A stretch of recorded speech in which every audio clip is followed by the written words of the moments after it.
Last Monday, a small wooden boat washed up on a beach in northwest Japan. The Coast Guard found 8 bodies on it. There were clues that it came from North Korea, including life jackets with Korean lettering and North Korean cigarettes on board.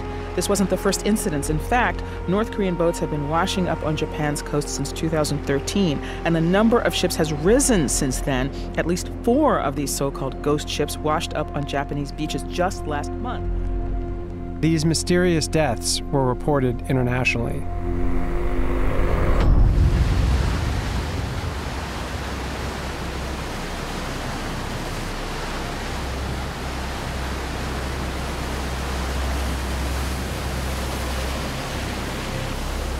Japan suspected these grim cargoes had once been spies or defectors, lost and starved to death in stormy seas. In addition to the mystery of these dead men, another curious fact also intrigued me. In Korean waters, squid numbers had plummeted by over 70%. The total amount of squid caught in Gangwon-do province, a regional specialty from the nation's East Sea, has fallen by more than half in a decade. The Gangwon-do provincial government estimates local fishermen could face financial losses of more than $80 million. For the first time, and with the help of revolutionary new satellite tracking technology, we were able to investigate what linked the dead men and the disappearing squid. Two-thirds of the planet is covered by water. It's our planet's wildest frontier, breathtaking as much as it is vital to all life. A place of discovery and endless reinvention, a metaphor for freedom, as well as a profoundly dystopian realm, where the darkest of all humanities play out. Over 50 million people work at sea, and human rights and environmental abuses often occur with impunity. Six of you. 6 people. We are sleeping in here. So hot. This is I've never ever seen this bad. My name is Ian Urbina. As a journalist, I've spent the past decade reporting from this lawless frontier. I run an investigative journalism organization called the Outlaw Ocean Project that reports about crimes happening in this space.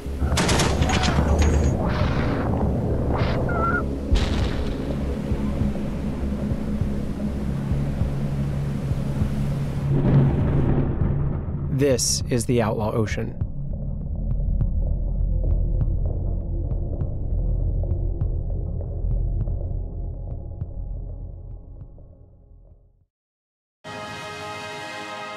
주체 배고 2016년 1월 6일 10시 주체조선의 첫 수소탄 시험이 성공적으로 진행되었다.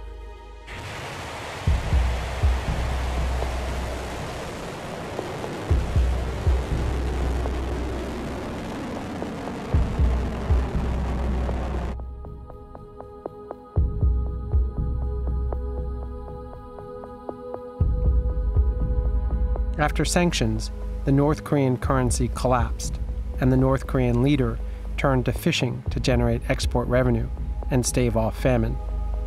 Soldiers were forced to become fishermen overnight to bolster the effort. Many thought that the dead who washed ashore in Japan weren't defectors at all, but seafarers desperate to catch food, poorly trained, navigating ill-equipped boats, straying too far in the high seas. Fuel had run short, engines had stalled, a storm had finished them off. All North Korean stories are hard to investigate. Gaining access is difficult. It's harder still if it involves its unclaimed corpses washed up on foreign shores. As recently as about 5 years ago, we really had essentially no idea who was fishing where in the world's oceans. I partnered with Global Fishing Watch, a new NGO that's become a game changer. We'd like to identify where vessels are turning off their transponders, or it's called going dark. For us, when a vessel goes dark, it raises suspicion. It's a clue that something might be up on the water. But we don't know because we can't see it. That is all changing now with this new satellite technology. What you can do is you can combine the GPS positions with the images to see how many vessels out there are not broadcasting their locations.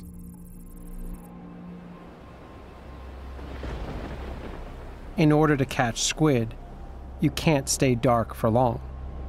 Squid vessels have really bright light in order to attract the squid to the surface. If they haven't got those lights on, they're not squid fishing, but when they do, they clearly are. So it's a double indicator. We can, one, detect them, and two, if they've got them on, we know that they're fishing.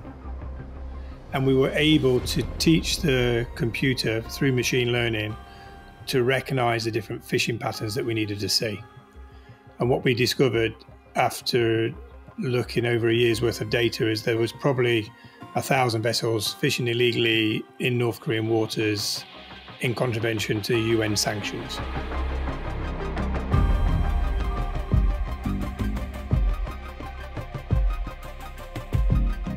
Chinese vessels fishing in North Korean waters, that is clearly in breach of UN sanctions.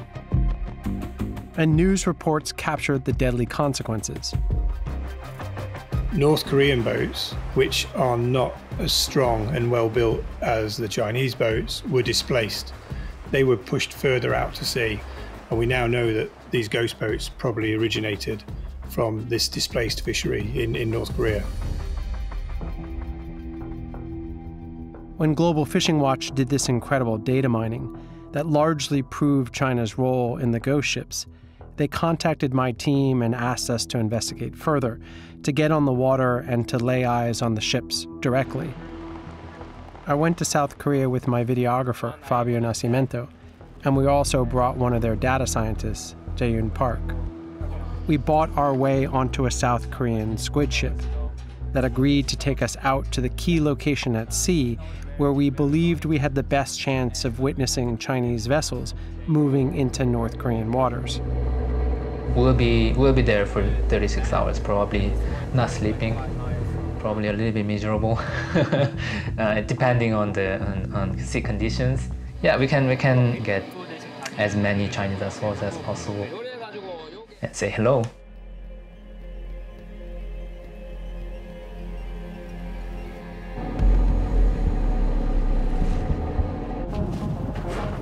Satellite coordinates guided us to a specific location.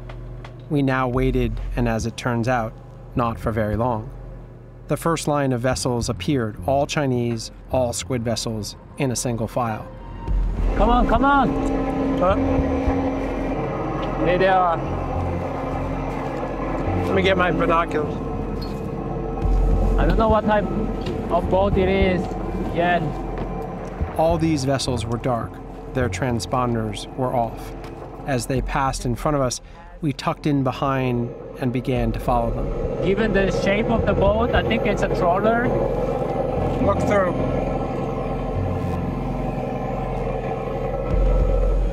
But they are really dark vessels. They don't appear on the monitoring. Only radar we can see some metal object moving.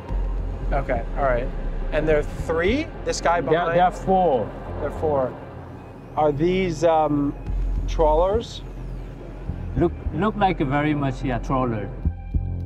Wow, I've never seen this. You can see really the structure of the vessel. It's wild. It's really wild.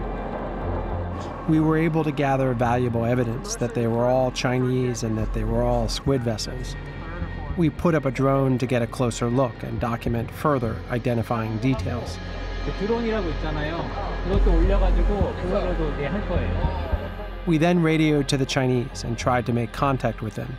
They didn't reply. Well, not verbally anyway. But their message became clear. They're annoyed. Yeah. We see another boat very close. Looks very modern. We're getting very close. In fact, we're on a collision course. Flying boat. We peeled off at the last minute to avoid a collision. That happened. Okay. The Chinese swatted at us. Right. The aggression leveled at us was illustrative of the muscular way that these fleets operate on the high seas. The next morning, we encountered a second cluster of Chinese vessels. We gathered more evidence of the size of the fleet, the direction of travel, and whether they were flying Chinese flags. We were so close, I could even see their numbers. but it's got Chinese characters in front. This guy's coming right at us. Should we be worried about that? We got 2 more over here. So what's our total tally then? 1, 2, 3, 4, 5, 6, 7, 8, 9. Wow, this is like unbelievable. Look at it, like. They're all coming. Well, it's also just like zombies. There's so many of them. We return to the United States with an enormous amount of evidence. Human intelligence gathered on the seas, corroborated by artificial intelligence in the skies, proving that, beyond a doubt, giant squid fleets were illegally raking clean North Korea's waters. Of why so many North Korean bodies were washing up on Japanese shores, and why the squid stock in the area was disappearing. Today, China is the ocean's uncontested superpower. It commands the largest fleet in the world, and according to the UN, hauls in 15.2 million tons of marine life a year, which accounts for 20% of the global seafood catch. I've since reported on similar fleets operating off South American waters, around the Galapagos and Falkland Islands, and off the coast of Patagonia, in waters so densely packed by Chinese squid vessels that from the sky at night, these trawlers appear like a city of lights.